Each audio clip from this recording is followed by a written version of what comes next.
Hi, this How to 1 Minute will show you how to add TikTok link to Snapchat story or Snapchat snaps. Follow these easy steps to do it, and the steps will be similar for Androids and iPhones. First of all, go to your TikTok and sign into your TikTok account. Now go to your TikTok profile page and tap on this menu icon. Tap on settings and privacy. Here, under account settings, you will find share profile. All you have to need is just tap on share profile, and here just tap on copy link, and your TikTok profile link will be copied. Now go to your Snapchat and let's capture a snap.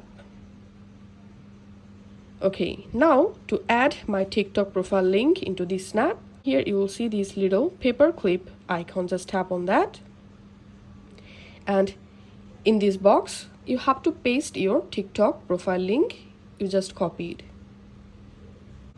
Once you add it, just tap on search, and here tap on add attach to snap, and as you can see, my TikTok profile link has been successfully added to my Snapchat snap. And now just tap on send to, and you can send these snaps to your friend, or you can send it to your story. So this is how we can do it. If this video helped you out, please leave a like and leave a comment down below. Thank you for watching.